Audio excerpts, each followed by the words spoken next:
Order. The clerk will now proceed to read the notice of motion. Item 1. A motion standing in the name of the Deputy Prime Minister and Minister for Finance. Deputy Prime Minister and Minister for Finance.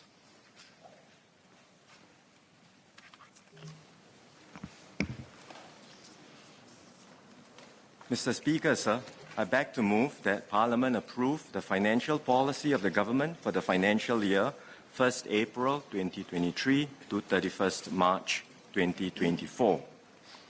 Sir, we have been fighting COVID-19 for more than 3 years.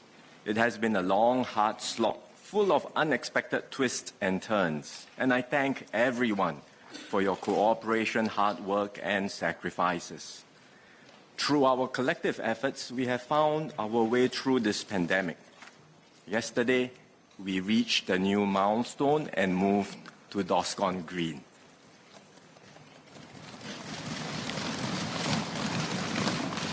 In parallel, industries that were hardest hit by COVID-19 are seeing continued recovery. Demand has picked up for sectors like F&B and retail. Construction activities are back in full swing.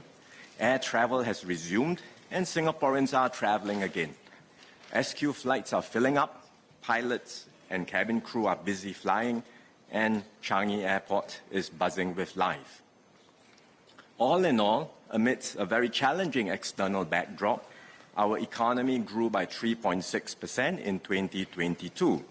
The resident unemployment rate at 2.8% in December last year is below pre-pandemic levels. At the start of 2022, we had anticipated tightness in energy markets and supply chain bottlenecks. But the outbreak of the Ukraine war caught many by surprise. Despite it happening halfway across the world, the war set off a chain reaction of shockwaves throughout the global economy. Oil and gas prices shot up. We experienced a global shortage of grain and other food items. Some countries also imposed export bans to secure their own domestic needs, worsening global supply bottlenecks. Inflation was further fueled by tight labor markets across many countries, partly because those who left the workforce when COVID-19 hit have not all returned, and companies had to pay higher wages to attract workers, adding to inflationary momentum. So as many have observed, 2022 was a year of brutal inflation worldwide. By the end of last year, global inflation was around 9%.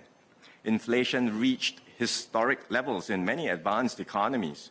In the US, consumer prices were the highest in 4 decades. In Germany, they were the highest in nearly half a century. Singapore too had to contend with these inflationary pressures. MAS tightened our monetary policy 5 times since October 2021.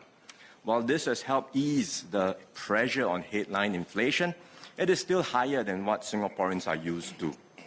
So to address cost of living concerns, I rolled out 3 packages last year, totaling more than $3.5 billion, extending comprehensive support to Singaporeans, especially the lower and middle income groups. We were able to fund these support packages from stronger than expected revenues, especially from corporate income tax and asset-related taxes in FY 2022.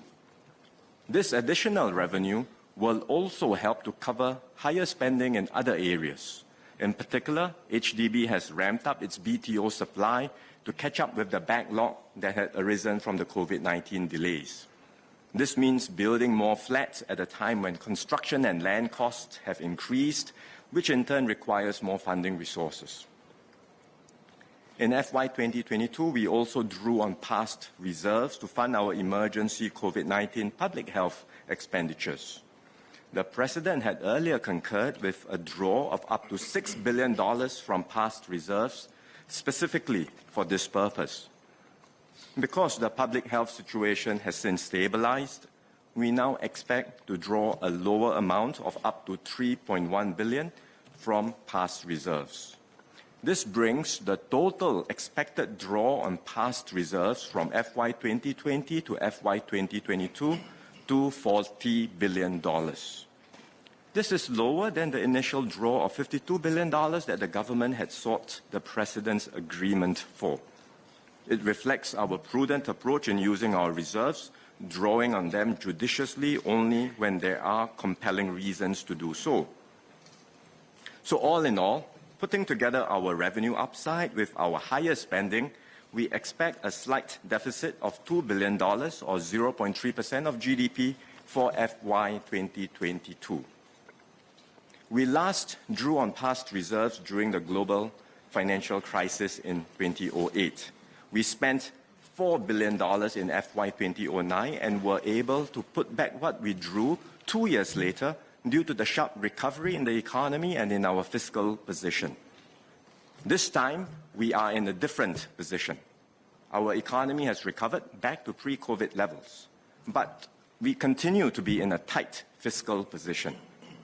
It is therefore highly unlikely that we will be able to put back what we have drawn from past reserves. But we will not waver from our commitment to safeguard our reserves as a key strategic asset. They have helped Singapore to weather major global shocks, prevent high unemployment rates, and build up our capabilities even in the midst of economic downturns.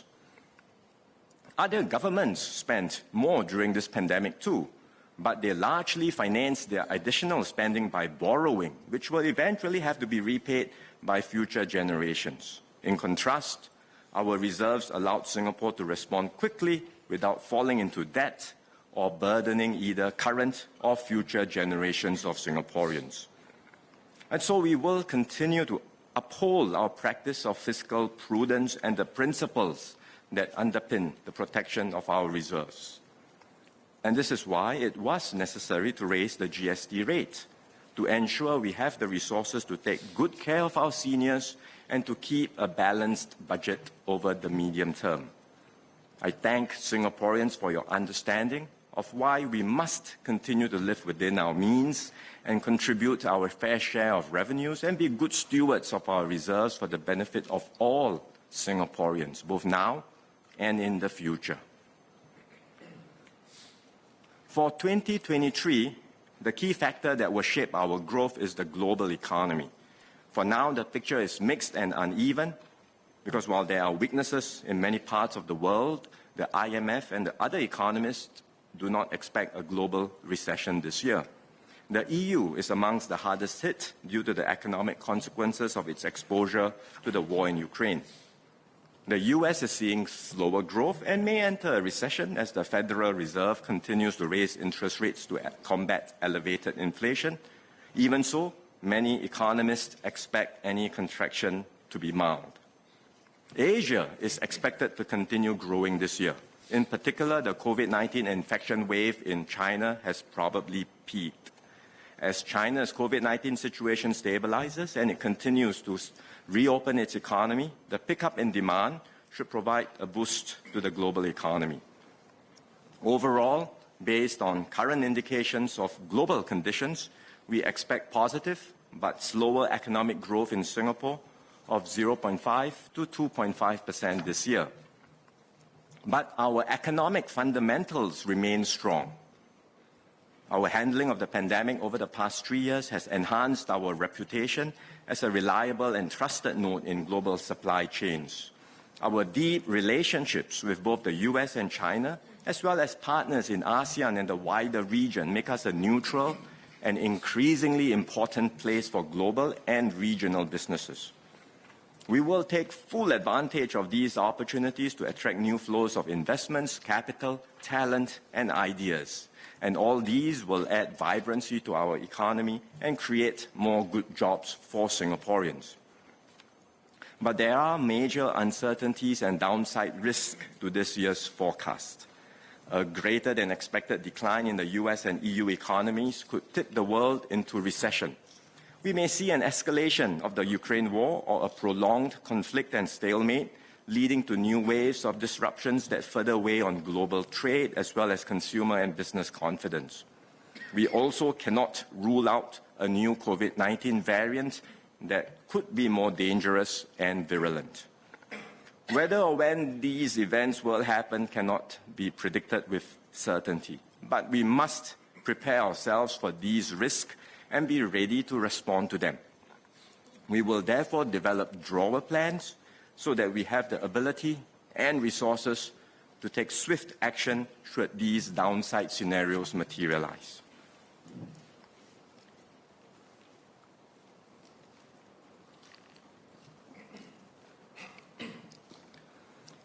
Inflation is the other major uncertainty in the global economy and a major concern for the world and for Singapore. There are some early signs that global headline inflation rates are softening, but it is premature to declare victory. China's reopening will mean more demand for commodities, especially oil and gas, pushing up prices. And this will come at a time when Europe is still trying to secure more energy supplies. There are also signs of more persistent underlying inflationary pressures, especially with tight labor markets around the world. We therefore have to brace ourselves for a period of relatively higher inflation, both globally and also in Singapore. We cannot say how long this will last, but we expect Singapore's headline inflation to remain high, at least for the first half of this year. The government will therefore do more to help Singaporeans through this difficult period. We will help businesses weather the immediate challenges of tighter financial conditions and higher energy prices. I will extend the current enhancements to the enterprise financing scheme for another year till 31st March 2024. This includes the 70% government risk share for trade loans, the enhanced maximum quantum for trade and working capital loans, and support for domestic construction projects via project loans.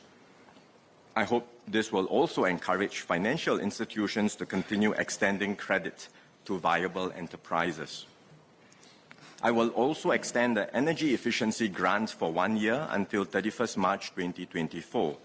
This will provide continued support for businesses in the food services, food manufacturing, and retail sectors to invest in energy efficiency and thereby reduce the impact of higher electricity prices. We will also help Singaporeans tide through this period of higher inflation and cushion the impact of the new GST rates. There are two prongs to the support we provide to Singaporeans. One is a permanent GST voucher or GSTV scheme, which helps to permanently defray GST expenses for lower to middle income Singaporeans. The second is the assurance package, which provides transitional support to all Singaporeans to cushion the impact of the higher GST rate. In last year's budget, I enhanced the permanent GSTV scheme and increased the number of Singaporeans who benefit from it. I will further enhance the permanent GSTV scheme so that it continues to meaningfully defray GST expenses for eligible households. For those residing in homes with annual values of $13,000 and below, I will increase the GSTV cash quantum from $500 to $700 in 2023 and to a further $850 from 2024 onwards. For those residing in homes with annual values of above $13,000 and up to $21,000, I will increase the GSTV cash quantum from $250 to $350 in 2023 and then to $450 from 2024 onwards. These enhancements to the permanent GSTV scheme ensure that most retiree as well as lower income households will not be impacted by the GST rate increase. As I have emphasized previously, under our GST system, which means the GST and the GSTV combined, the more well-off consumers as well as foreigners and tourists will bear higher effective GST rates than lower income Singaporeans. This ensures that those with greater means contribute their fair share of taxes and will effectively lower the burden of taxes on lower and middle income Singaporeans. On top of the GSTV, we have the assurance package, or the AP, to cushion the impact of the GST rate increase on Singaporeans. In November last year, I announced that I would review and update the package to account for higher inflation. We have completed the review and will make the following enhancements in this budget. I will increase the AP cash by between $300 and $650 for eligible Singaporeans over the remaining years of the assurance package. This will bring the total AP cash payments received by adult Singaporeans to between $700 and $2,250 over 5 years. I will increase the CDC vouchers by $100 in 2024, so all Singaporean households can look forward to another $300 of CDC vouchers in January next year. These enhancements to the assurance package will enable us to maintain the commitments we had set out earlier, which is to offset additional GST expenses for at least 5 years for the majority of Singaporean households and for about 10 years for the lower income households. But I recognize that many Singaporeans are still concerned about the immediate cost of living issues. I will therefore introduce additional one-off support measures this year under the assurance package. I will provide a cost of living special payment of between $200 and $400 for each eligible adult Singaporean. I will provide additional support for seniors and extend a cost of living seniors bonus of between $200 and $300 for eligible Singaporeans aged 55 and above. I will also double the USAFE rebates provided to households over the next 3 tranches of disbursements this year, and in total, eligible households can receive up to $760 in USAFE rebates this year. For households with children, I will provide each child aged 6 and below a top-up of $400 to their child development account, and each older child a top-up of $300 to their EduSafe account or post-secondary education account. These enhancements to the assurance package, the one-off all the enhancements I mentioned just now, both the one-off and the earlier ones, will cost $3 billion. So the total amount of the package will increase from $6.6 billion to $9.6 billion. With the enhancements to the GSTV scheme and assurance package, I will have provided comprehensive help for the majority of Singaporeans this year. On average, for lower-income households, the enhancements will fully cover the increases in spending due to inflation and the GST rate increase.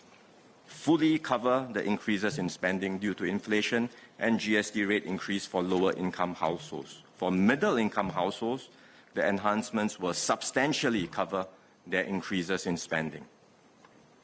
Let me illustrate what Singaporeans can expect from these measures. A lower-income family with 2 young children will receive about $5,500 in benefits this year. This includes cash, government top-ups to the CDA for their children, MediSave top-ups, USAFE, and SNCC rebates and CDC vouchers.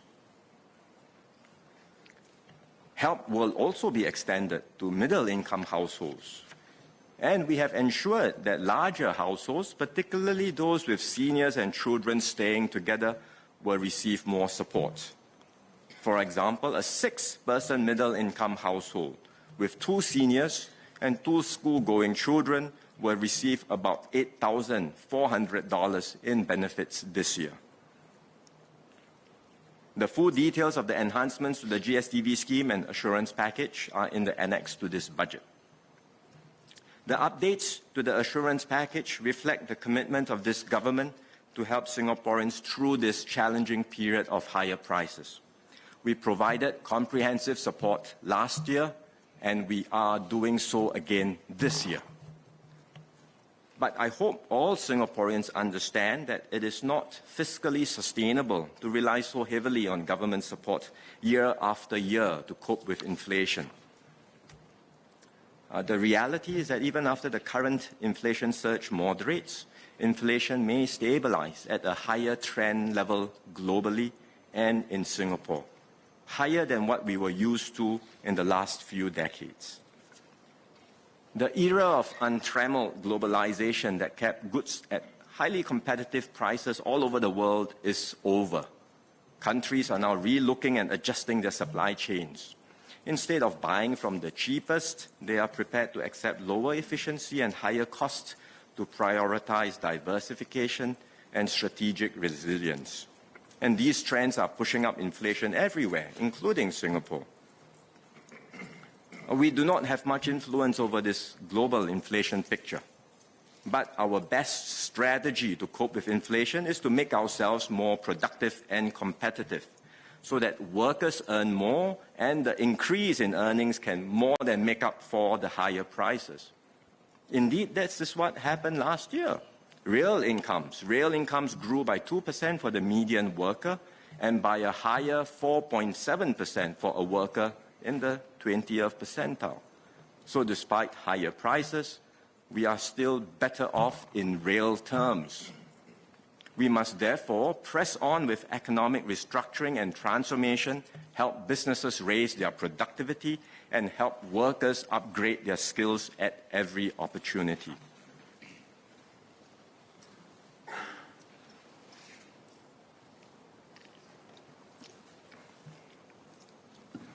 So this budget is about building our capabilities and seizing opportunities in a new era of global development. The geopolitical context has shifted significantly. Great power contestation has intensified, most notably between US and China, and this has profound implications for the world. For the last 3 decades since the end of the Cold War, the world has benefited from global economic integration. Countries everywhere embraced openness in global commerce. Multinational enterprises, or MNEs, developed their supply chains based on the most cost-efficient configurations around the world. But now, businesses are reorganizing themselves to account for once unimaginable tail risk, including geopolitical risk. More and more MNEs are looking to reshore, onshore, or nearshore. That is, relocating factories and offices to places where they are less likely to get caught up in geostrategic crossfires.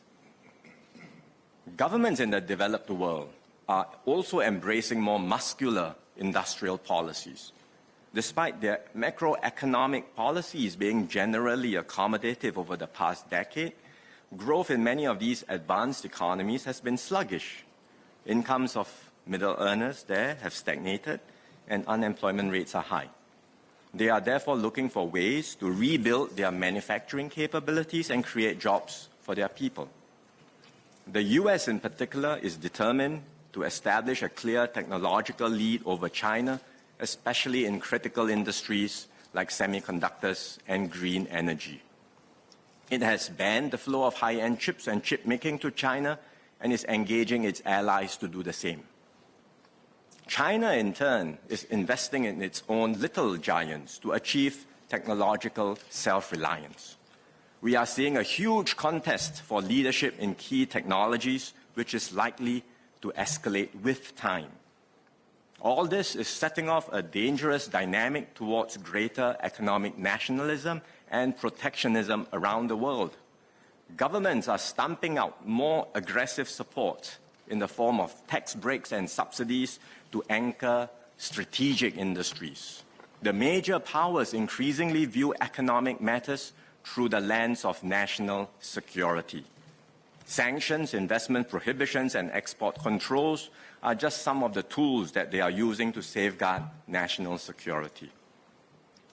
In short, we must expect to see greater contestation and fragmentation in the global economy. Countries are thinking less about mutual benefit and interdependence and more about national gain and security. An era of zero-sum thinking has begun. It will be a world that is less hospitable to small economies like Singapore, which have long thrived on an open, rules-based multilateral system. We therefore cannot assume that we can continue to be successful by doing the same things as we have in the past. We will need to adjust to this new era, reposition our economy, and refresh our social compact for the future. This is not the first time that we've had to adapt to changes in the world, and it will certainly not be the last. We've done it many times before through many crises, and each time we emerged with a stronger economy and a more united people. And I am confident we will do it again. The key to our success is the trust we have in one another and our solidarity and unity as a nation. This year marks the 100th anniversary of the birth of Mr. Lee Kuan Yew. I remember reading what he had said in 1967, soon after the turbulent period of Singapore's independence. He said, and I quote, "There is tranquility, poise, and confidence in Singapore. And it is a confidence born out of the knowledge that there are very few problems which we cannot overcome. For our people's natural industry and talent will continue to blossom and flourish and generate prosperity for all.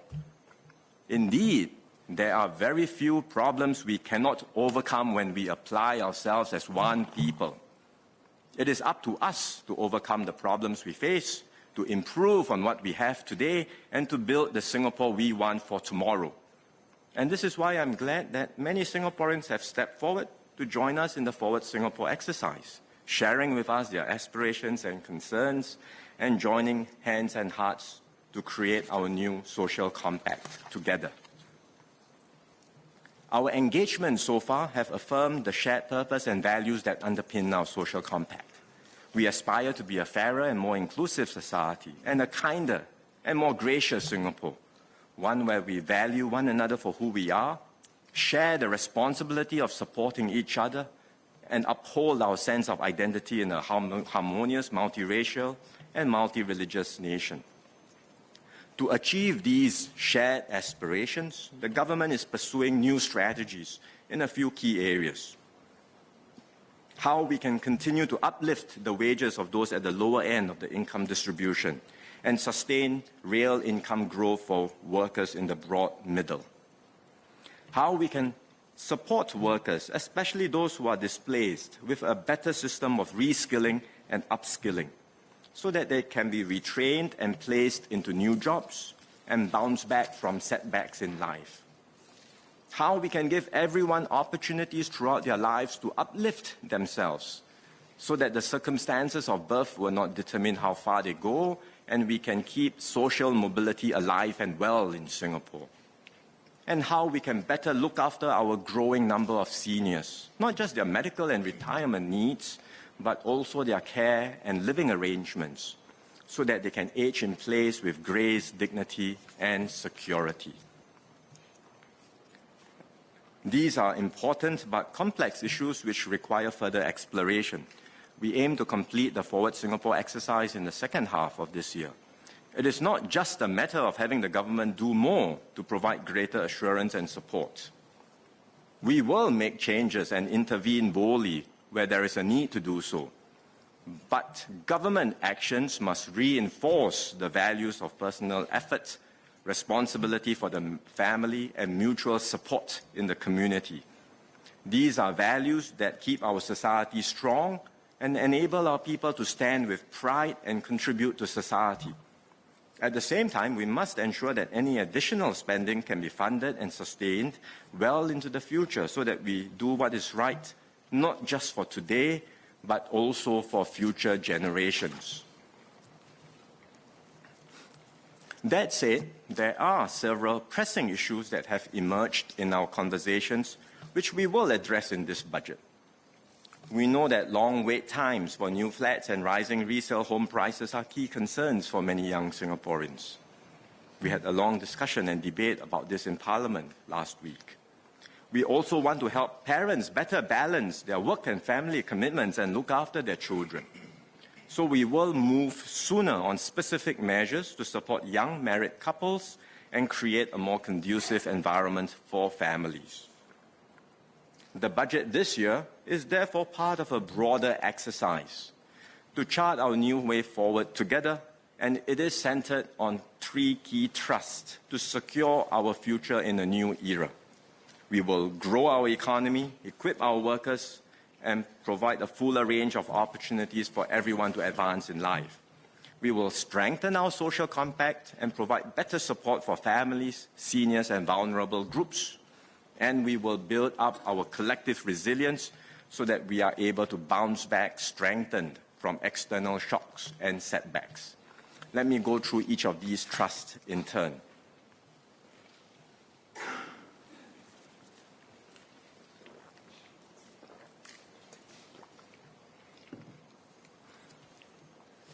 Sir, economic competition will get stiffer in this new era where countries compete for power and influence. Singapore will have to adapt quickly to these changes to survive and prosper in a troubled world. We will therefore redouble our efforts to attract high-quality investments.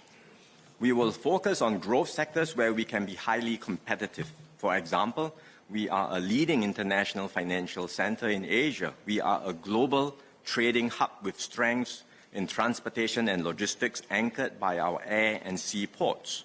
We also have a vibrant manufacturing sector supported by key segments like electronics, chemicals, and biomedical science. These attributes and strengths will enable us to attract more MNEs to anchor their regional or even their global operations and headquarters in Singapore. With more high-value activities and best-in-class facilities based here, we will be able to build new capabilities, develop key industries, and create good jobs for Singaporeans. We will also create spin-offs for our local enterprises as they serve the MNEs based here, plug into global networks, and eventually grow to become industry leaders in their own right. But we must expect global competition for investments to get tougher. With the Base Erosion and Profit Shifting Initiative, or BEPS 2.0, on the horizon, we will have less scope to use tax incentives to attract new investments. Meanwhile, the US and other countries are rolling out vast subsidies to build up their strategic industries. It will not be possible for us to outbid these countries with even bigger subsidies just to get their MNEs to invest here. But neither can we afford to be complacent and simply take our competitive position for granted. We will therefore have to work harder to enhance our overall productivity and workforce quality to stay competitive in this new environment. We currently have the National Productivity Fund, which supports a wide range of measures for productivity enhancement and continuing education and training. I will top up the National Productivity Fund with $4 billion and expand the scope of the fund to include investment promotion as a supportable activity. We will use the fund to anchor more quality investments here. This includes supporting companies to build new capabilities, add greater value to our domestic ecosystems, and upskill our workers. And ultimately, these efforts will lead to better paying jobs for Singaporeans. Besides anchoring investments and deepening capabilities, we must nurture and sustain pervasive innovation across the economy. We have to push new frontiers and differentiate ourselves in quality and value. And this is why the government has consistently committed resources to R&D. We are investing $25 billion from 2021 to 2025 to catalyze research, innovation, and enterprise. We are restructuring and raising our game industry by industry through the industry transformation maps. Our efforts are bearing fruit, but innovation is not without risk, which businesses may find difficult to undertake amidst slower growth and higher costs. So to help our businesses press on with innovation, I will introduce a new enterprise innovation scheme.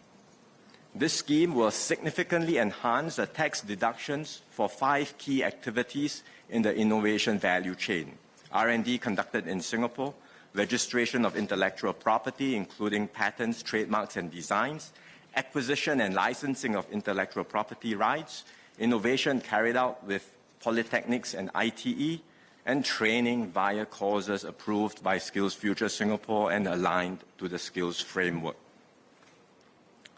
Today, businesses can enjoy tax deductions of up to 250% of qualifying expenditure on some of these activities. I will raise the tax deductions to 400% of qualifying expenditure on each of these 5 activities, except for innovation. The qualifying expenditure will be capped at $400,000 for each activity, except for innovation carried out with polytechnics and ITE, for which the expenditure will be capped at $50,000. With these enhancements, businesses that make full use of the scheme could enjoy tax savings of nearly 70% of their investment. Some firms have yet to turn profitable and do not have sufficient profits to maximize the benefits from these tax deductions.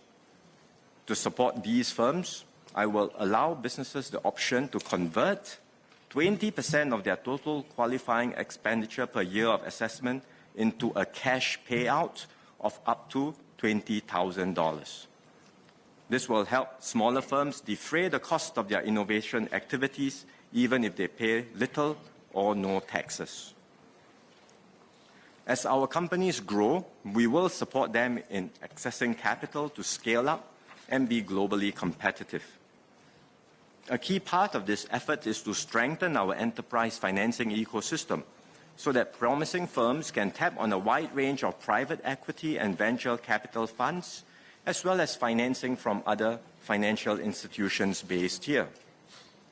The government has also been mobilizing investments in SMEs through Heliconia Capital, which deploys equity financing to SMEs and catalyzes additional growth capital from the private sector. To date, we have committed $1 billion to this effort and invested in about 60 Singapore-based companies.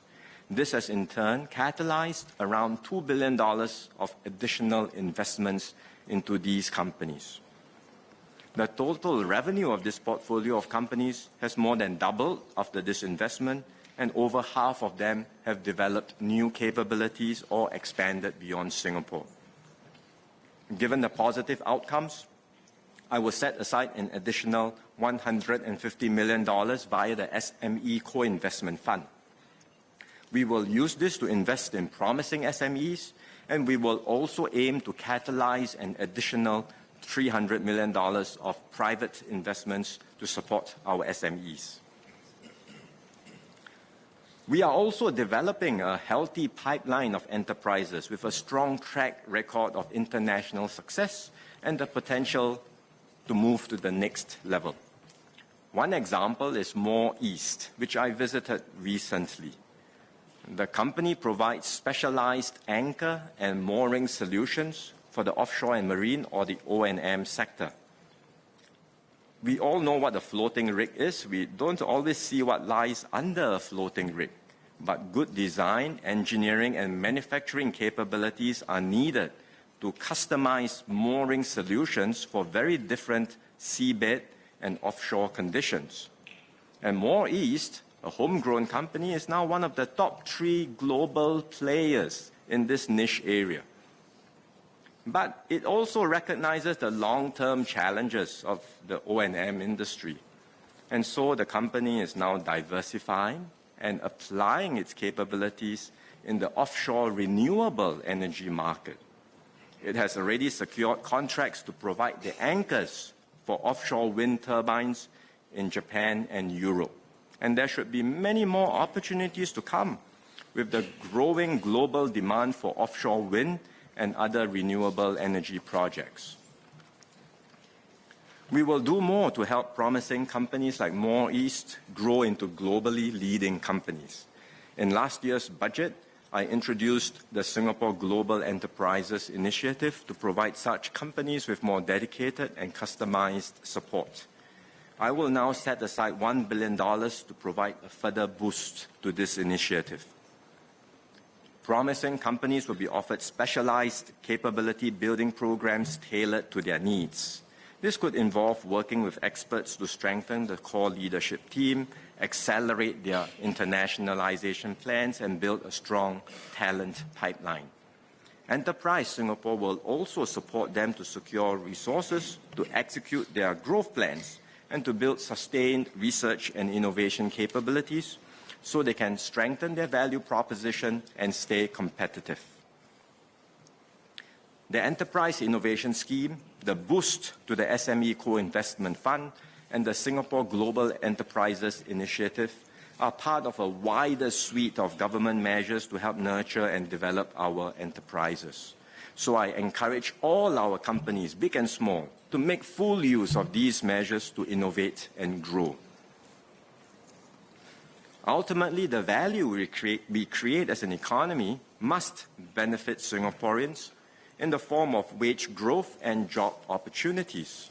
And this is why we have invested and will continue to invest heavily in our people.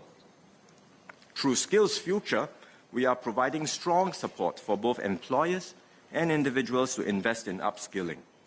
The results so far have been encouraging, but we have to do more and shift our efforts into higher gear as we enter an era of greater volatility and economic disruptions.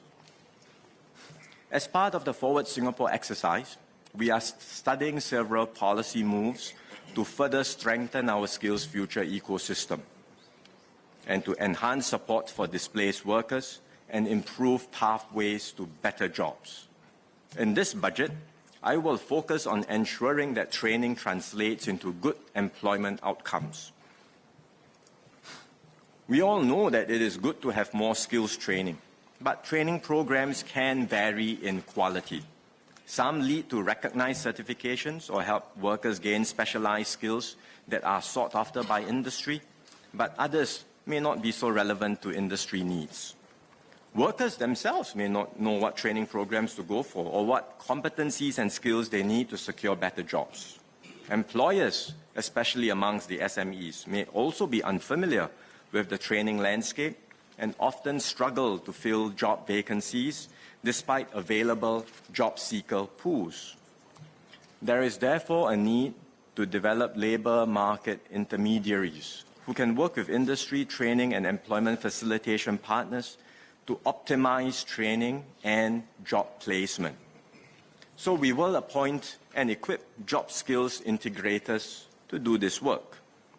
The integrators can be existing institutions, but they will have new responsibilities and outcomes to deliver. For example, the job skills integrators will have to engage enterprises to understand the manpower and skills gap in the industry. They will have to work with training providers to update existing training programs or develop new ones that will close the skills gap.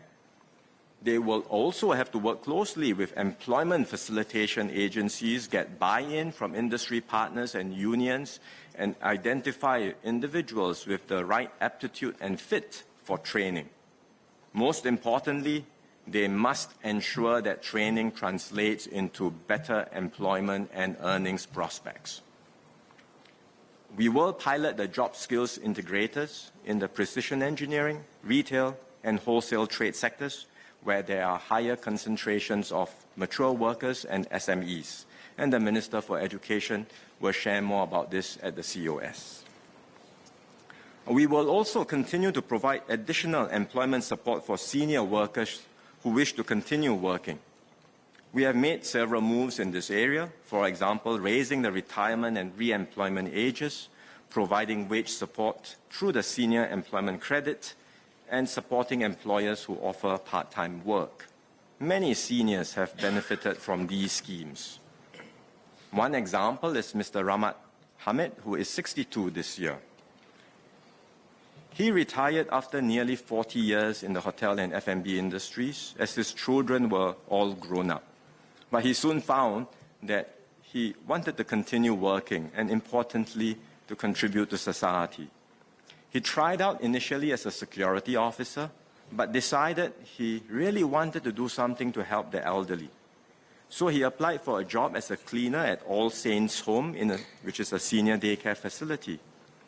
And when All Saints Home saw that Mr. Rahmat had valuable people management skills, they offered him a role instead as a community care associate, different from what he had applied for.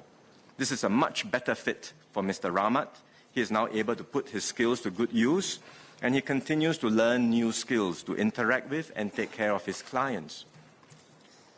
We want to encourage and support employers who recognize the value that seniors like Mr. Rahmat offer, invest in them, and enable them to keep earning a good living. I will therefore extend the senior employment credit till 2025 to continue providing wage offsets to employers that hire senior workers. I will also extend the part-time re-employment grant till 2025 to encourage employers to offer part-time re-employment, other flexible work arrangements, and structured career planning to senior workers. And the Minister for Manpower will share more details at the COS. At the same time, we will continue to help lower-wage workers achieve better career progression and wages. We made several major moves last year. We expanded the progressive wage model to more sectors and occupations, and we required companies that employ foreign workers to pay all local employees at least the local qualifying salary. Taken together, these moves cover the vast majority of lower-wage workers and will help to uplift their wages. To provide transitional support for businesses, I introduced the Progressive Wage Credit Scheme, or PWCS, at last year's budget. And last June, I raised the government's co-funding share for the 2022 PWCS. I will maintain the increase for this year and top up the PWCS fund by $2.4 billion for this purpose. I will also do more for specific groups of workers who may need more help to secure employment. To support employers to hire persons with disabilities, or PWDs, I will enhance the enabling employment credit to cover a larger proportion of wages and a longer duration for PWDs who have not been working for at least 6 months. We know many PWDs want to work and, if given the chance, have valuable skills to offer. As a society, we should give them the opportunity to do so. I will also introduce a new uplifting employment credit in the form of a time-limited wage offset to encourage firms to employ ex-offenders. More details on these schemes will be shared by the Manpower Minister at the COS, and we will review the outcomes in 2025. In the end, financial incentives are just one way we support PWDs and ex-offenders. We also need dedicated efforts on the ground through organizations like SG Enable, Yellow Ribbon Singapore, and their community partners, as well as close cooperation with employers to provide meaningful job opportunities for PWDs and ex-offenders. The moves I have outlined represent a major investment in our enterprises and people, from SMEs to large companies and workers across various life stages and different forms of employment. We are doing all this so that our workers and businesses can be well prepared for the future, with all its uncertainties, challenges, and opportunities. I encourage employers and workers to make the most of the support that the government is offering. Upgrade your businesses, invest in innovation and training, reskill and upskill to stay competitive and seize new opportunities. This is how we will continue to achieve quality growth in an economy that works for all.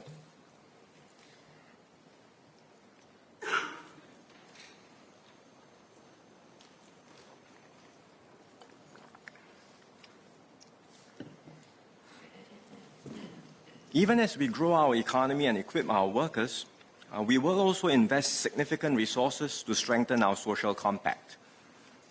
We will do so in 3 key areas: strengthening families, tackling the related issues of inequality and social mobility, and providing better care for a rapidly aging population.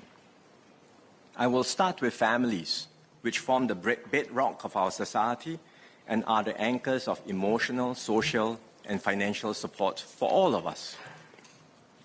Many young Singaporeans aspire to get married and have children. One such couple is Mr. Prab Nathan and Ms. Saraswati Arumugam. They have a 2.5-year-old daughter and recently welcomed a new addition to their family.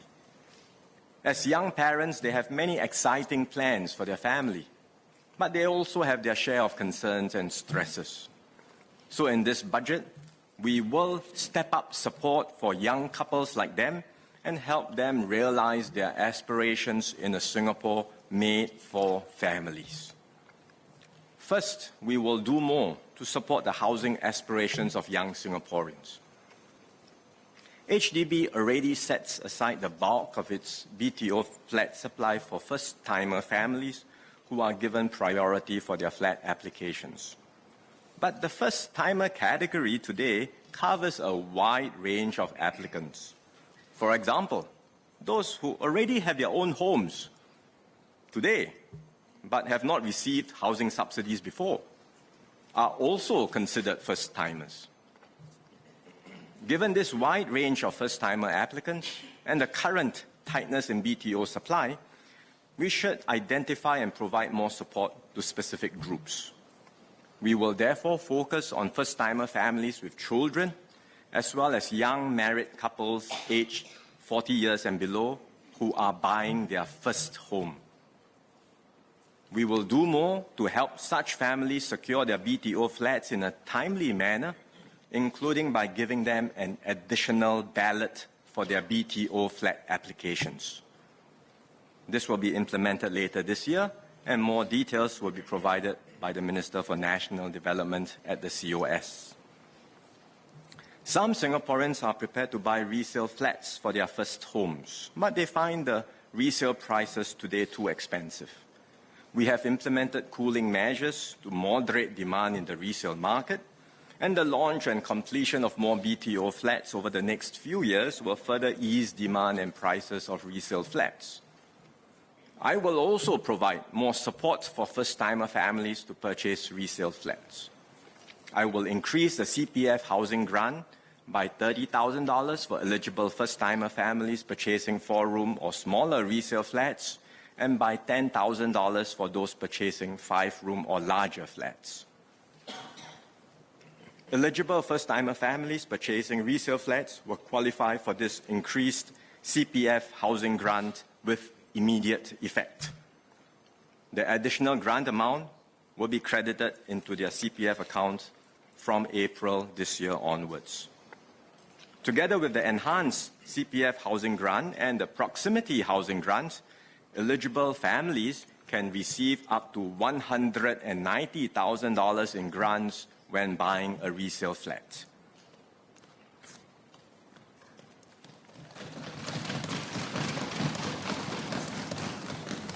Second, I will do more to support parents with the cost of raising their children.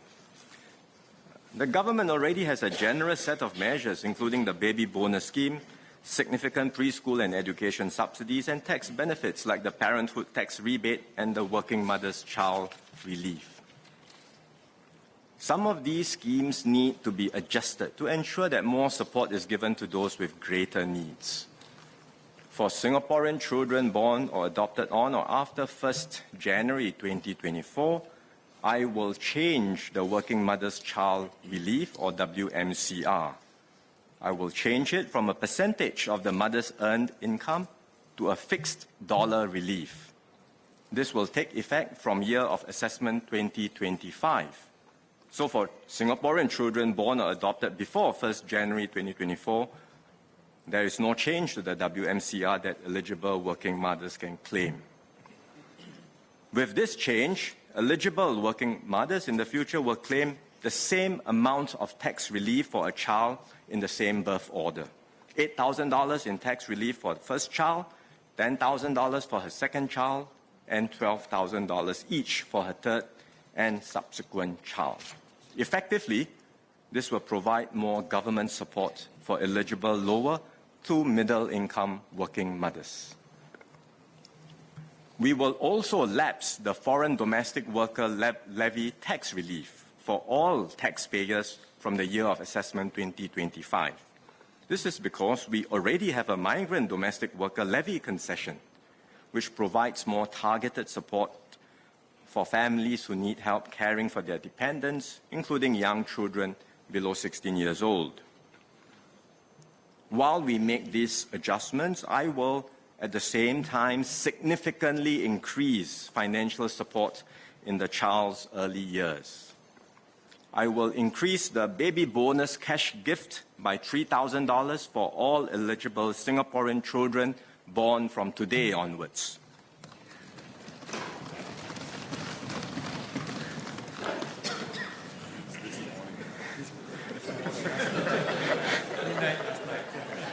Eligible first and second born children will receive $11,000 instead of $8,000, and for the third child onwards, the baby bonus cash gift will be increased from $10,000 to $13,000. Currently, the baby bonus cash gift is disbursed in 5 installments over the child's first 18 months to help defray child raising costs during infancy. I will restructure the disbursements so that they are paid out over a longer period. So eligible parents can expect up to $9,000 in payouts in the first 18 months of a child's life, as well as $400 every 6 months, starting from when the child is 2 until the child turns 6.5 years old. So in this way, parents can receive continuous support all the way until their child enters primary school.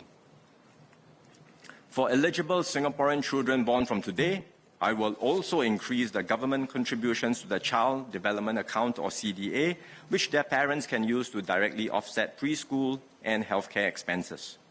I will increase the first step grant from $3,000 to $5,000.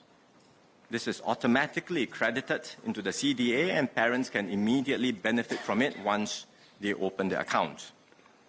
I will also increase the government co-matching cap for the CDA. Today, the government co-matches every dollar that parents save in the CDA up to a cap of $3,000 and $6,000 for the couple's first and second child, respectively.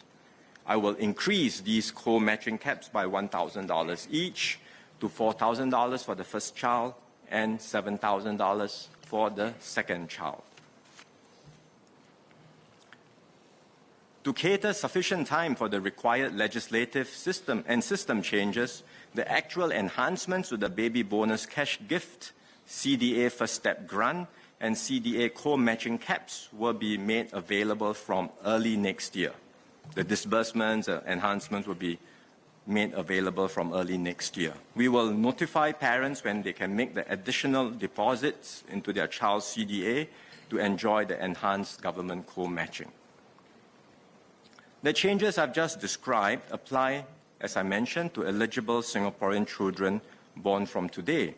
Some may ask, how about those born earlier? In fact, at the height of the pandemic, the government had provided a one-off baby support grant of $3,000. This was for children born from 1st October 2020 to 30th September 2022. So to ensure that we do not miss out on some new parents, I will extend this grant to babies born from 1st October 2022 to 13 February 2023. So to all young married couples, whether you already have a newborn, or you are expecting a baby, or you plan to have a baby, we have something to help you in your parenthood journey. Third, we will better support parents in managing their work and family commitments. Here, a key component is flexible work arrangements. We have been encouraging employers to adopt the voluntary tripartite standard on flexi work arrangements and to make these arrangements more pervasive. We will implement these tripartite guidelines by next year, which means that employers will be required to consider staff requests for such flexi work arrangements fairly and properly. We will also strengthen our leave provisions for parents of infants. Currently, eligible working fathers of Singaporean children are entitled to 2 weeks of government-paid paternity leave. When we introduced this 10 years ago, take-up rates were low.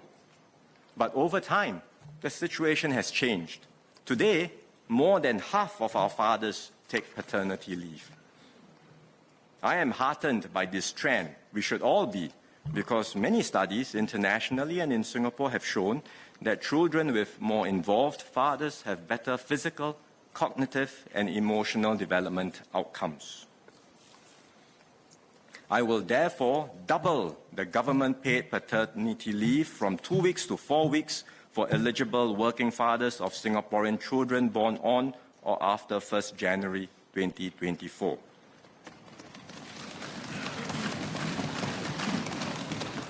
For a start, the extra 2 weeks will be given on a voluntary basis. This is so that employers who are ready to grant the additional leave will be reimbursed by the government.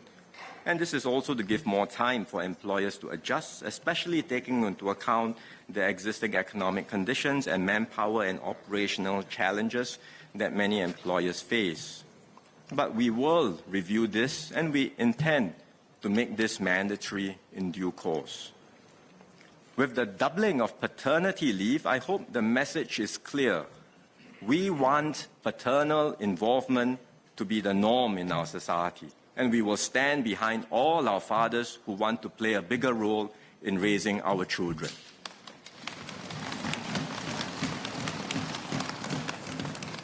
I will also increase unpaid infant care leave for each parent in the child's first 2 years, from the current 6 days per year to 12 days per year. This will give parents more time to bond with and care for their newborn or to settle caregiving arrangements. All parents of Singaporean children will be eligible for this additional time off if they have worked with their employer for a continuous period of at least 3 months. And this too will apply from 1st January 2024 onwards for eligible working parents with Singaporean children aged under 2 years old. Taken together, these enhancements will increase parental leave for a working couple from 22 weeks to up to 26 weeks in their child's first year. The enhancements to the baby bonus cash gift, CDA and leave provisions will cost the government an additional $240 million per birth cohort of children. And I hope this will provide greater assurance to parents and parents-to-be as they think about starting and raising their families in Singapore. On top of broad-based support for families, we prioritize additional support for lower-income families to help them achieve stability, self-reliance, and social mobility so that they can have dignity and aspire to a good future in Singapore. And we are making good progress on these fronts. Our income inequality, as measured by the Gini coefficient, has been steadily declining as a result of deliberate policy moves like the Workfare Income Supplement, Progressive Wage Model, and Silver Support Scheme. But helping lower wage workers get better incomes is just one part of the equation. We know that the issues that lower income individuals and families face are complex and multifaceted. We therefore need a family-centric approach to provide these families with holistic and comprehensive support and to help them make lasting changes in their lives. Last year, I spoke about taking such an integrated family-centric approach through Comlink. We have since rolled out Comlink as a nationwide platform to serve 14,000 families with children living in rental housing. We also have volunteer befrienders journeying together with the Comlink families to encourage and support them in achieving their goals. The befrienders work closely with officers from the Social Service Offices, or SSOs, which coordinate family interventions at the back end, such as access to programs and schemes. We will now take a further step to better integrate the common functions across the different programs in government that support lower-income families. The SSOs will deliver these functions and bring partners together to work in tandem, coordinating and integrating all the efforts for maximum impact. And the Minister for Social and Family Development will share more at the COS. A critical source of support for many lower-income families is delivered through our social assistance schemes like ComCare, which help families meet their basic living expenses and work towards stability and self-reliance. Part of the monies for ComCare come from the investment income from the ComCare Endowment Fund. to ensure that the fund is able to provide the necessary support to our lower income families in this higher inflation environment, I will top up the fund by $300 million. Beyond inequality, we must also sustain social mobility across generations. In particular, we know that the first few years matter greatly in shaping a child's potential in life. So we must do more to close the early gaps in our children's lives. We have made some progress here through initiatives like Kids Start, which provides upstream support for pregnant mothers and young children in lower income families. Kids Start's preliminary outcomes are encouraging. There are some early indications that Kids Start children had better preschool attendance than their peers of similar social economic backgrounds. Parents and caregivers on the program also said that they were better supported in their parenting journey. So to support more lower income families with their children's early development, we will scale up Kids Start nationwide. And we expect to support 80% of eligible children in lower income families, starting from the children born this year. We have also made significant investments in the early childhood sector. Over the last decade, our spending on the early childhood sector has grown to 6 times its original size, from $320 million in FY 2013 to about $1.9 billion in FY 2022. Lower income families now pay as little as $3 a month for full-day childcare in an anchor operator preschool. And these investments have had an impact. The preschool enrollment rate of children aged 5 to 6 years old residing in public rental flats is now comparable to the national average. But for children aged 3 to 4 years old residing in public rental flats, the preschool enrollment is 80%, lower than the national average of about 88%. So we will continue to provide additional assistance to lower income families and reach out to them to facilitate their children's preschool enrollment. At the same time, over the next 2 years, we will work with anchor operators to create 22,000 more full-day childcare places and expand the number of MOE kindergartens. This will help support higher preschool participation rates across the board and especially amongst lower income families. At the other end of the demographic spectrum, Singapore is one of the fastest aging nations in the world. By 2030, 1 in 4 Singaporeans will be aged 65 and above, up from 1 in 6 today. While many are living longer, some do spend their final years in ill health. And this, coupled with smaller household sizes, will mean an increased burden of care for families. Nursing homes are suitable for the elderly with high care needs and little to no family support. But we cannot rely on nursing homes as the mainstream solution. In fact, many seniors themselves prefer to be cared for in the community and to grow old in an environment that is familiar to them, surrounded by their loved ones. We will therefore need to review and update our approaches to aged care to ensure seniors live as much of their lives in good health as possible and have ample options to age in the community. Our first line of defense is that of preventive care, and that is why our priority is to support seniors to take care of their own health, including by remaining physically and mentally active and staying engaged in their communities. And that's why we have introduced Healthier SG as an empowering strategy, so that seniors can take preventive care steps, together with their doctors and community partners to improve their health. This will enable seniors to keep chronic illnesses at bay, or if they do contract them, to detect the diseases early so that these can be kept under control. The refreshed Action Plan for Successful Aging, launched last month, supports Healthier SG by setting out a comprehensive set of initiatives for seniors to better care for themselves, continue contributing, and stay connected. But for seniors to stay active and healthy, or to better manage their existing chronic illnesses, they will need stronger support in the community, outside of hospitals and clinics.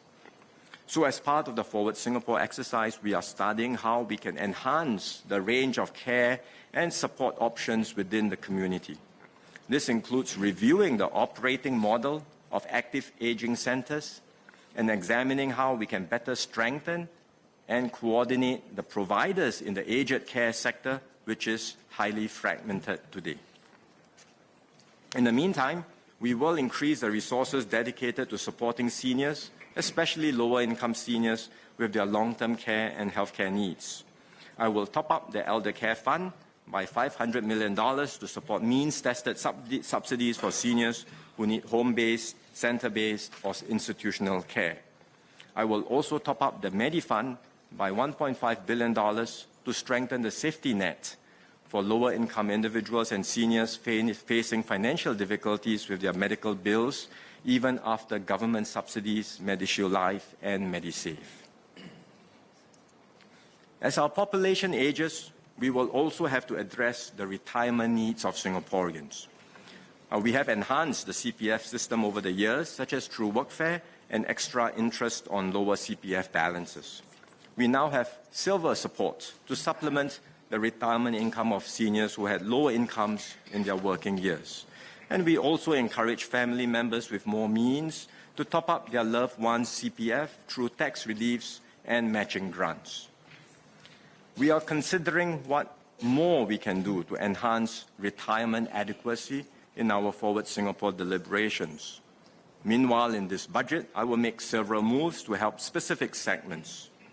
In particular, the government had earlier convened the Advisory Committee on Platform Workers to look into strengthening protections for platform workers, including improving their housing and retirement adequacy.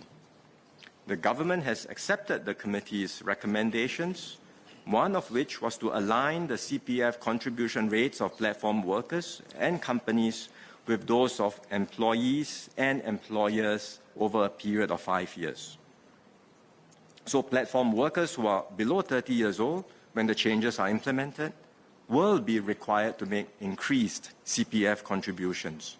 And platform companies will also be required to pay CPF contributions for these platform workers. These changes will help platform workers raise their total earnings and strengthen their housing and retirement adequacy. But in the short term, they will affect the take-home pay of these workers. I will therefore introduce additional support to help lower-income platform workers cushion the impact. For the first 4 years after implementation, I will provide a CPF transition support to lower-income platform workers who see an increase in their CPF contribution rates. More information on this transition support is in the annex, and the Manpower Minister will also share more at the SCOS.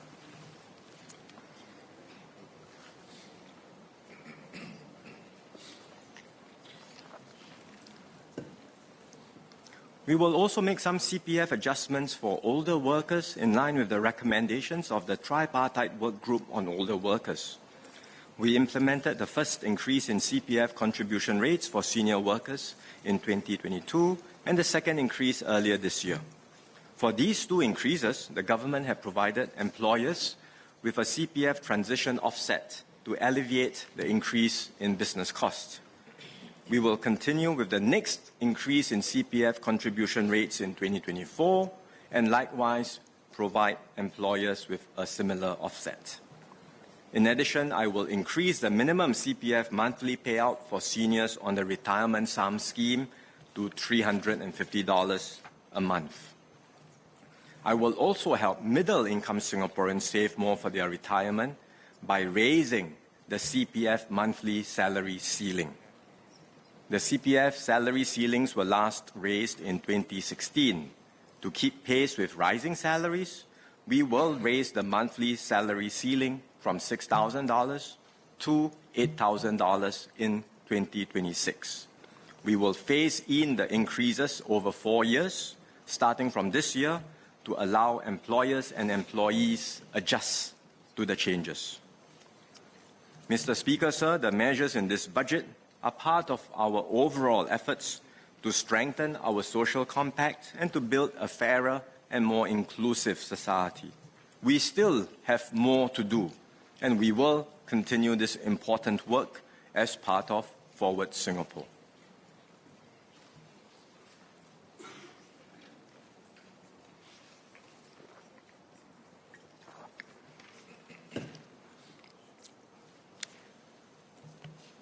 In a world characterized by greater uncertainties and volatility, we need to build a more resilient Singapore.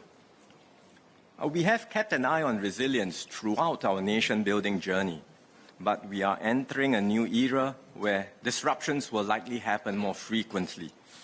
So we will have to consider additional redundancies and safety buffers that we can fall back on during a crisis. Having such buffers does not mean that we will not suffer damage when hit by a shock, but it will enhance our ability to absorb the shock, rebound from the crisis, and emerge stronger from it. At the same time, we should recognize that building resilience comes at a price.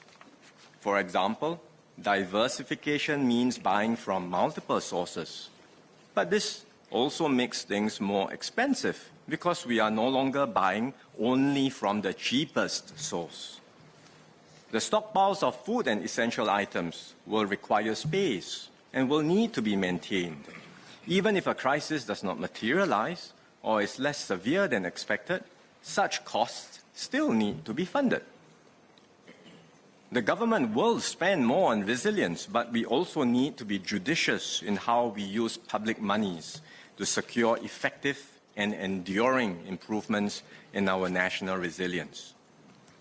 One key strategy is to build strong organizational capabilities to respond quickly and effectively during crisis. For example, learning from the experience in SARS, we set up the National Public Health Laboratory and the National Center for Infectious Diseases. These new capabilities proved critical in treating, managing, and fighting the COVID-19 pandemic. During this pandemic, the outbreak in the migrant worker dormitories was a major challenge. We had to draw on resources from the SAF, the Home Team, and other government agencies. And learning from this, we have set up the Assurance Care and Engagement Group, or the ACE Group, under MUM. And we have built up its capabilities to monitor the situation in our migrant worker dormitories and provide better care and support for our migrant workers. This is just one example of how we continue to build up organizational capabilities within the public service to deal with crises and emergencies. But there are also limits to how much we can grow headcount in the public service, especially with slower growth in our resident labor force. And this is why we will continue to adjust our resources and manpower to do less in some existing areas where the needs have come down and to reallocate the funds and headcount to new priority areas. During the pandemic, we also had to mobilize and cross-deploy public servants for various crisis roles, for example, to help with contact tracing or the manning of call centers. And we are therefore looking at how we can put in place a more comprehensive system for such training and cross-deployment based on the expertise and skill sets of our officers. Beyond the public service, we will need to tap on the capabilities of the private and people sectors. Indeed, we saw many excellent examples of such partnerships in our fight against COVID. In healthcare, we were able to leverage the capabilities of our private hospitals and private GP clinics. Outside of healthcare, our companies and NGO groups stepped up in many different ways, housing and taking care of migrant workers, setting up and manning the community care facilities at Changi Expo and Changi Exhibition Center, ensuring continued access to vital supply chains, and facilitating our crucial nationwide vaccine operations. We will learn from these experiences and put in place structures that will enable us to better harness resources more effectively and strengthen the complementary roles that the public, private, and people sectors can play during peacetime and in crises. Another important aspect of resilience is in our economy and supply chains. For some time now, we have been diversifying import sources, stockpiling food and essential items, and where possible, building up local production, like our 30 by 30 plan to produce 30% of our nutritional needs locally by 2030. These efforts have enabled us to weather through the disruptions of the last 3 years. So we quickly stood up a standby LNG facility when the world scrambled for gas after the Russian invasion of Ukraine. We had ample stock of frozen chicken when Malaysia banned the export of live chickens. We will continue to review our stockpiling strategies and improve the diversification of critical supplies. We will weigh the cost of such insurance carefully and ensure that the benefits we reap in terms of greater resilience are worth the additional cost. Likewise, we have built resilience in our infrastructure. We have designed our buildings to serve both peacetime and crisis functions where possible, given our land scarcity. For example, our MRT stations are designed to function as public shelters and provide protection during wartime emergencies. In this pandemic, we had to convert at short notice several existing spaces. Vacant schools were used to house recovering migrant workers. Community centers became vaccination centers. Hotels became quarantine facilities. Exhibition halls became additional healthcare facilities to augment hospital bed capacity. All this reinforces the importance of having adaptable, multi-use facilities. We will therefore study how we can further enhance the resilience of our infrastructure, especially for major new projects like the Tuas Megaport and Changi Airport Terminal 5. The lessons from COVID-19 will also help us in strengthening our resilience against the larger existential threat of global warming and climate change. We have started to prepare for this. We have accelerated the low-carbon transition for Singapore to achieve net zero emissions by 2050. We are raising the carbon tax progressively over the next few years to provide a stronger price signal and impetus to reduce our carbon footprint. We are supporting our enterprises and households to become more energy efficient. We are greening our buildings and going for cleaner vehicles. We are harvesting solar energy, transiting to cleaner energy sources like hydrogen, and working with our neighbors to develop regional power grids. In short, we are doing everything we can to fight climate change. But we also know that our efforts alone will not be enough. The rest of the world must also do their part. Unfortunately, in the short term, many countries are increasing their reliance on fossil fuels, increasing their reliance to prevent the lights from going out and to provide for energy security. This simply means that the world will have to redouble its efforts to get back on track with the plans to keep global temperatures from rising beyond a threshold that will result in irreversible damage. While we will do our best to shape and drive this international agenda, we must also prepare for the worst. And that means taking steps to adapt to global warming and especially to rising sea levels. We are now building a polder at Pulau Tekong. It is already more than halfway complete and is set to finish by end 2024. The experience gained from this project will give us more options to protect our coastline against rising sea levels. We have also set up a coastal and flood protection fund with an initial injection of $5 billion to support the construction of coastal and drainage infrastructure. And since then, the teams have been conducting site-specific studies for drainage enhancements and coastal protection, starting with the stretch from the city to East Coast. We expect climate-related spending to go up significantly in the medium term, and we will commit more resources as we progressively implement these extensive infrastructure plans. Be it a pandemic, an economic crisis, or rising sea levels, we have been systematically planning forward to give ourselves more options and solutions to cope with future shocks. But we will not be able to anticipate and cater for every scenario. Furthermore, no amount of buffers or redundancies in our system can mitigate the extreme scenarios of blockades, conflict, wars, or climate disasters. Just look at the extent of destruction and damage that has happened in Ukraine. The cost of rebuilding the country has been estimated at several hundreds of billions of dollars, and that figure is only expected to grow as the war continues. So our best safeguard in any crisis remains having access to the financial reserves we have accumulated over decades of prudent government. Ultimately, our reserves are our greatest insurance. They allow us to respond quickly to immediate needs in an emergency without compromising the focus on the longer term. They enable us to bounce back stronger, as has happened during the global financial crisis in 2008 and most recently in this COVID-19 pandemic. And if we were ever to be hit by a bigger calamity or disaster, our reserves will provide us the resources to rebuild Singapore.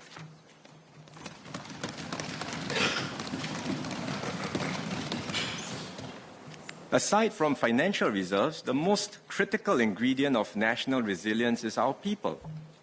When there is a high level of solidarity and trust amongst our citizens, and when Singaporeans feel a strong sense of collective ownership and responsibility for each other, we will be able to withstand any shocks together.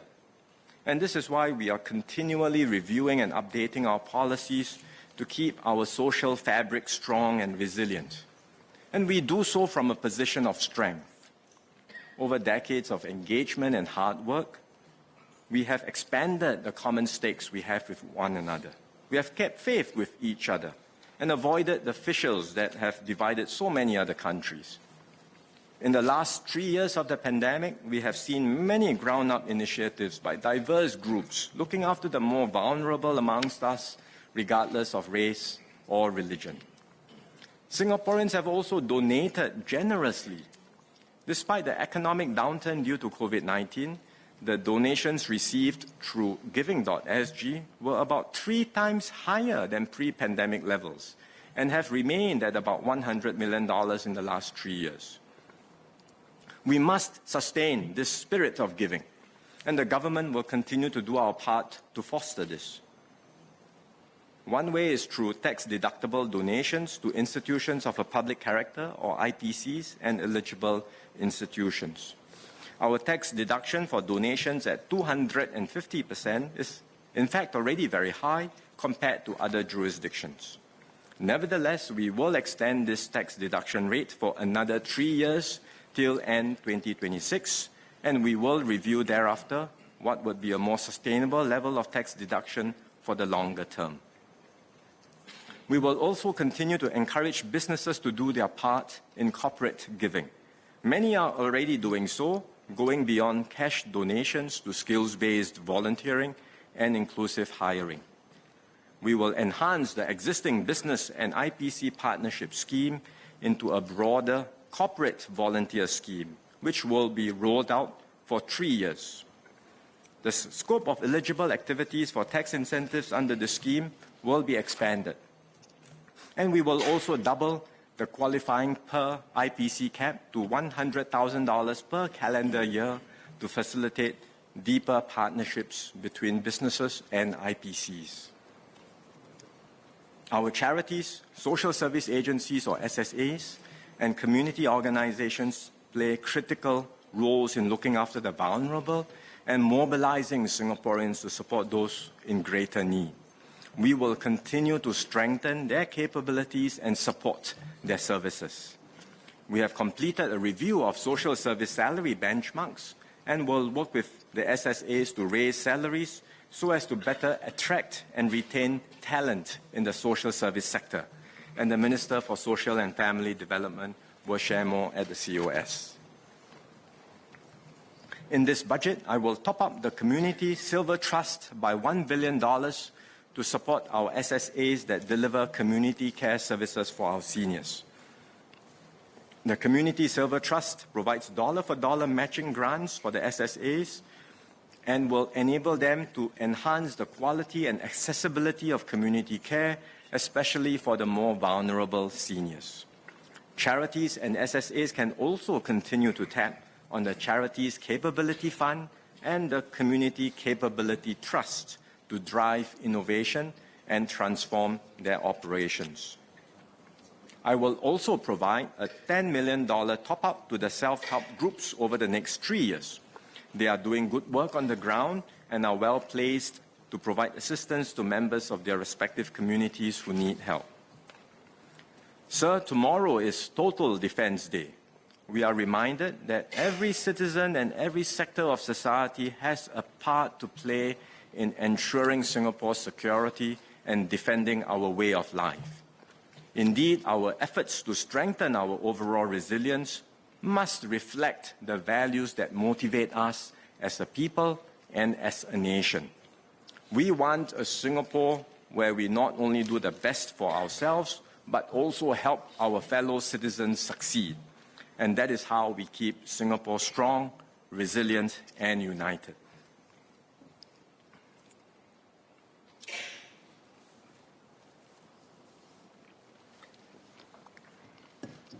Mr. Speaker, with your permission, please allow me to say a few words in Mandarin.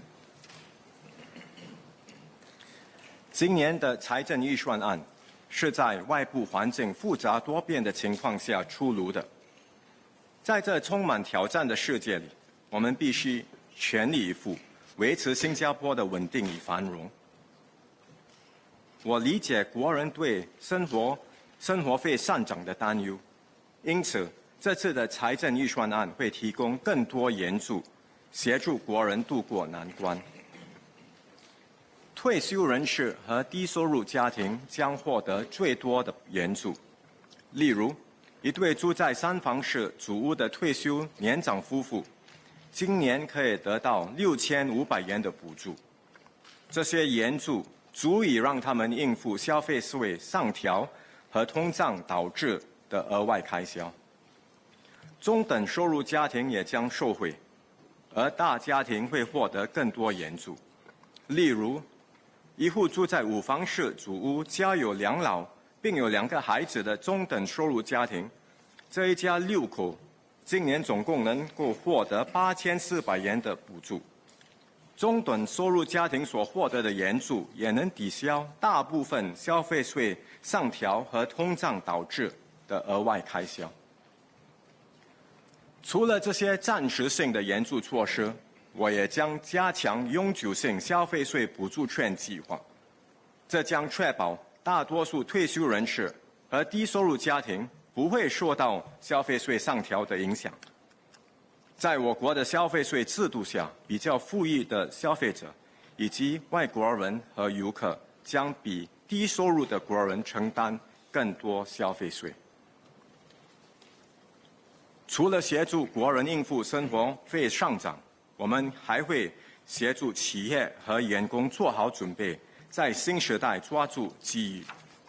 因此，我们将支持本地企业，尤其是中小企业，投资创新项目和领域，这样我国企业能通过创新拓展业务。我们也会进一步协助有潜力的中小企业走出国门，开拓海外市场，具备国际竞争力。我希望一些本地企业能够成为全球顶尖企业，在国际舞台上占有一席之地。此外，我们将加大力度协助员工提升和更新技能。我们也会加强对家长的援助，减轻他们生儿育女的负担，帮助他们更好地兼顾工作和家庭。今年适逢建国总理李光耀先生的100年冥诞，我们在缅怀李先生的同时，也应该继续秉持他毕生坚守的信念和价值观，要深谋远虑，未雨绸缪，并且掌握新加坡的命运，为一代代的国人打造美好的未来。新加坡的建国之路并不是一帆风顺的，而是经历了许多风风雨雨。我们在逆境中发挥坚韧团结的精神，克服了一个又一个的严峻挑战，从而变得更加坚强。过去3年，国人携手对抗疫情的经历，也再次证明了这一点。这个兔年呢，将会是挑战和机遇并存的一年。我们不能守株待兔，而必须动如脱兔，积极做好准备，牢牢地抓住机遇，勇往直前。只要我们团结一心，携手前进，我相信我们一定能够建造一个更加繁荣、更加强韧的新加坡。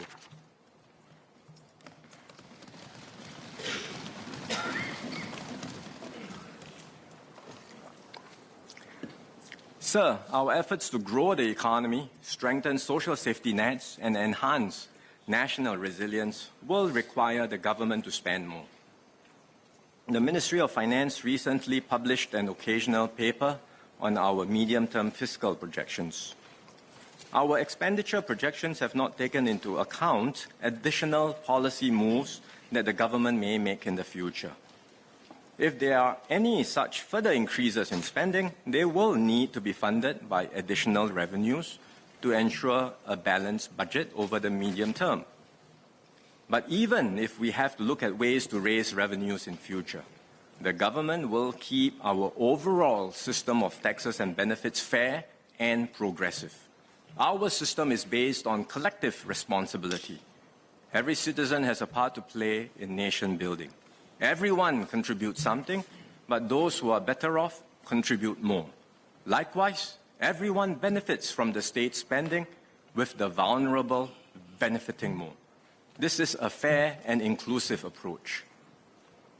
Last year, besides the GST rate increase, I made major changes to strengthen our tax structure, including raising the personal income tax rates for top income earners, as well as the property tax rates for higher value owner-occupied residential properties and all non-owner-occupied residential properties.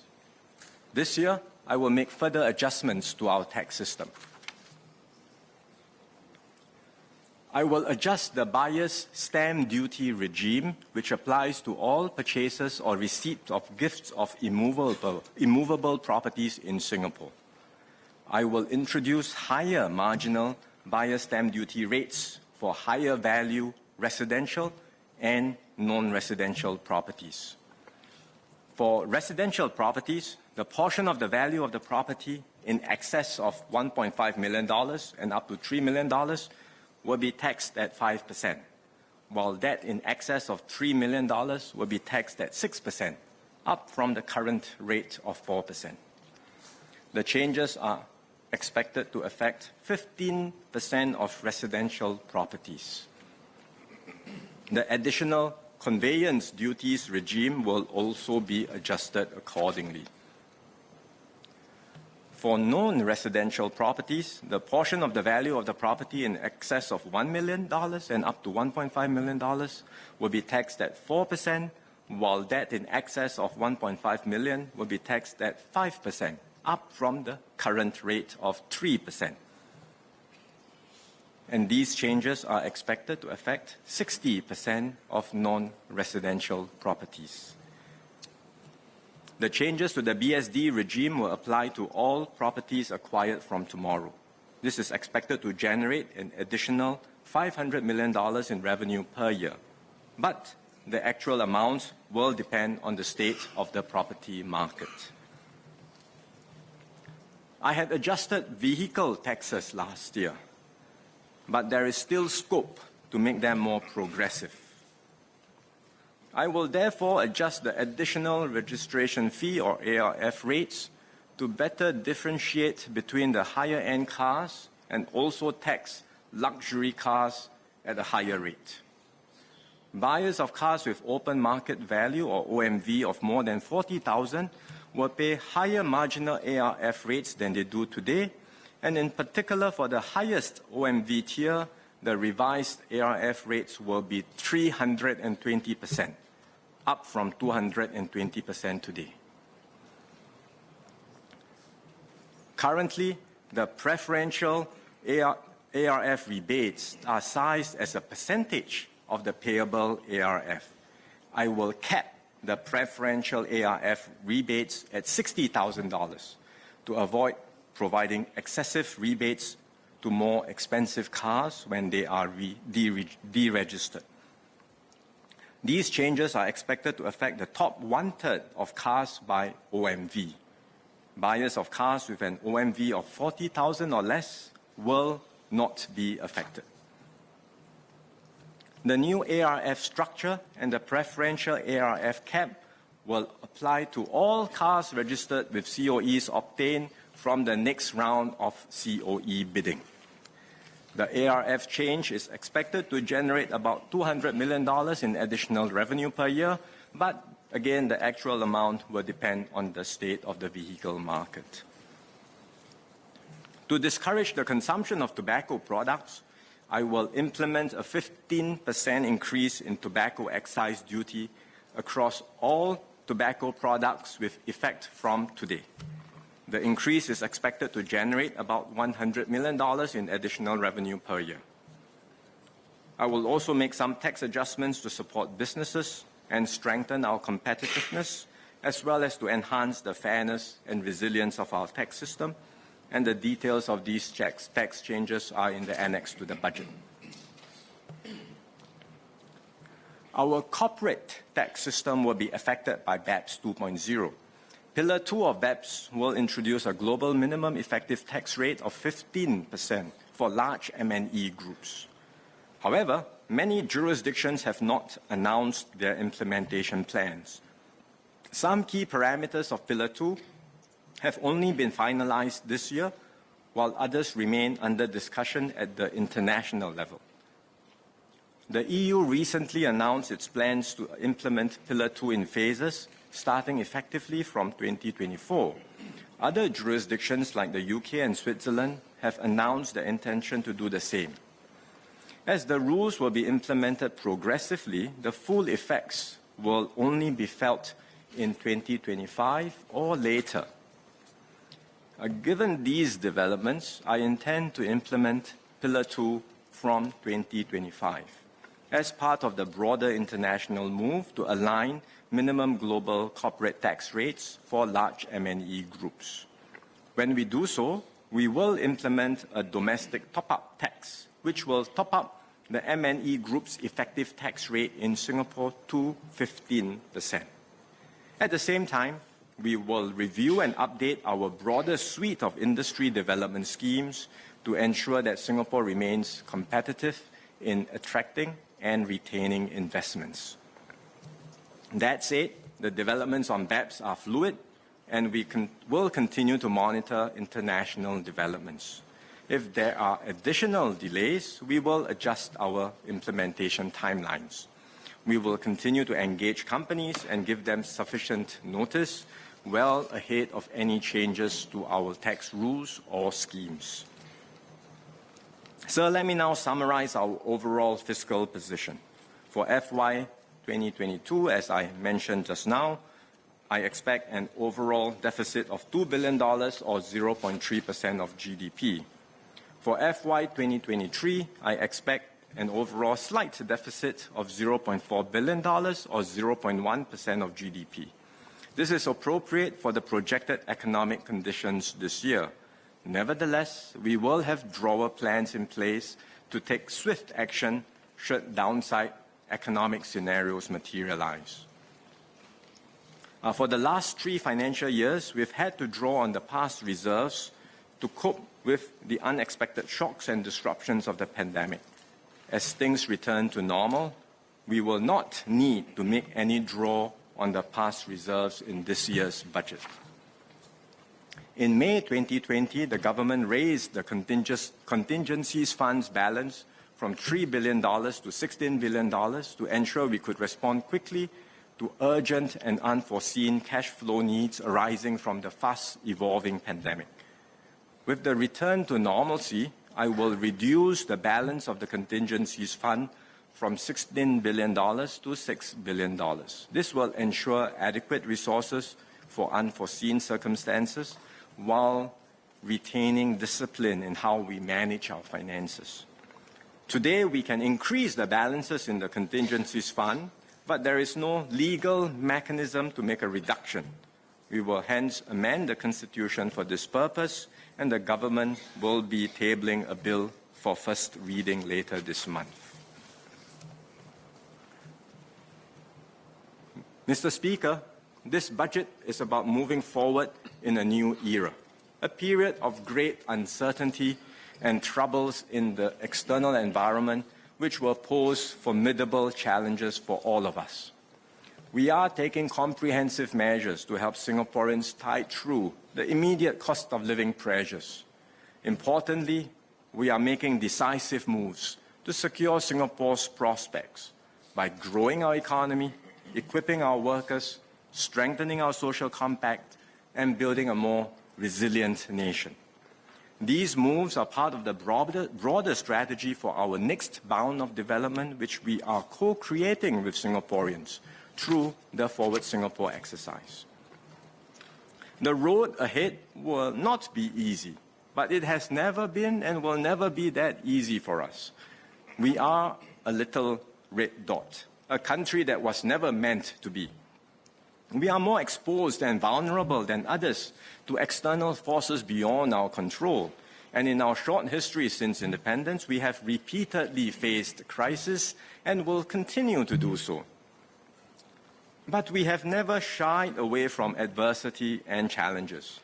Mr. Lee Kuan Yew and our pioneer generation set the tone for how we should respond, with grit and tenacity, and with the courage to dream big and turn these dreams into reality. And since then, successive generations of Singaporeans have sustained the hard work to take Singapore forward. This is why we are in a much stronger position today. We have also emerged from the last 3 years of COVID-19 more united than before. There is a high regard around the world for the Singapore brand, our honesty, integrity, and reliability. Investors trust us. They see advantage in our tripartite system, our open economy, and our cohesive society. These are fundamentals that will set us apart. But our real strength is in our people, who we are and what we stand for. We are a people with an indomitable and never-say-die spirit. We are quick in adapting and responding to changes in the world. We believe in stretching ourselves, pursuing excellence, and striving to do better. And we strive not just for ourselves and our families, but also for those around us. Because we are also a caring, gracious, and generous people.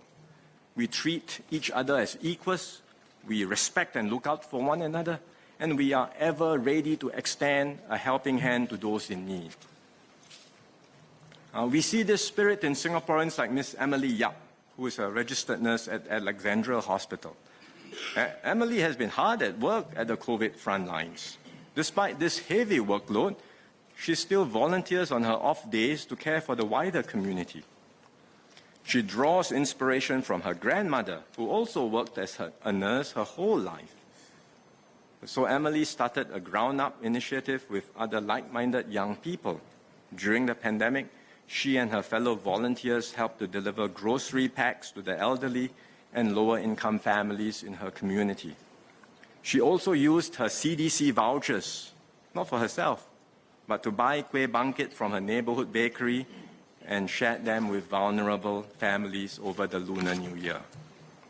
Sir, this is what the Singapore spirit is about. And we have seen this in action and experienced it in abundance over the last 3 years.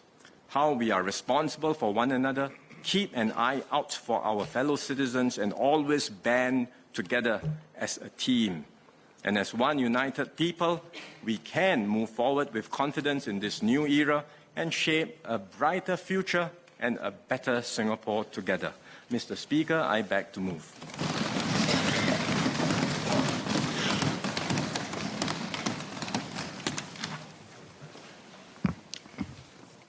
question is that Parliament approves the financial policy of the government for the financial year 1st April 2023 to 31st March 2024. In accordance with paragraph 1 of Standing Order number 89, the debate now stands adjourned. Debate to be resumed on what day? Wednesday, 22nd of February, sir. So be it. Leader.